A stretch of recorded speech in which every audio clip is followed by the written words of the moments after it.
Sunshine, today is September 22. So, nandito tayo ngayon sa San TV. Ayan, San Pablo. So, ito po yung ating clubhouse, ang ating basketball court. So, pupuntahan naman natin yung Phase 1 and Phase 3 para mapakita sa inyo kung ano yung status ng house and lot nyo dito. So, tara, puntahan natin. Hello Sunshine! So nandito tayo ngayon sa San TV Phase 1. Ito yung Block 11 na noong August 10 is mga nakaabang pa. Pero here, ito, complete finish na yung turnover natin dito. Ayan.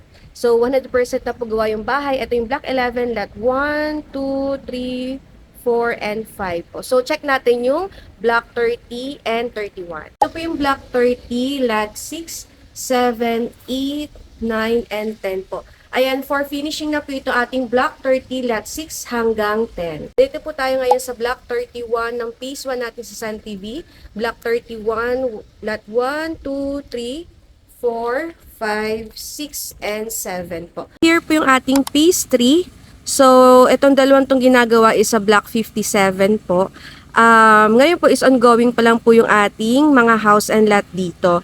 So, yung ating naman pong house and lot, ang start naman po ng turnover natin sa Phase 3 is 4th quarter po ng 2025 and 1st quarter po ng 2026.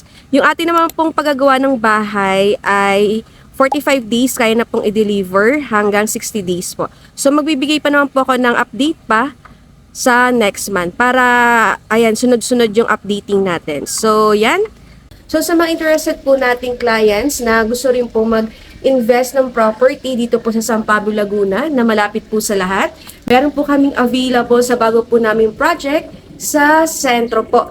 5 minutes away lang tayo sa SM San Pablo kapag ka sa sentro. So, ganito rin po yung mga model houses natin. Pero yung kinagandahan po sa sentro, mas pinaganda po yung mga fixtures and loob po ng bahay. Ayan, sa mga interested po nating clients na gusto po mag-inquire, message me. This is Camila, your Sunshine Real Estate Salesperson. See you, Sunshine!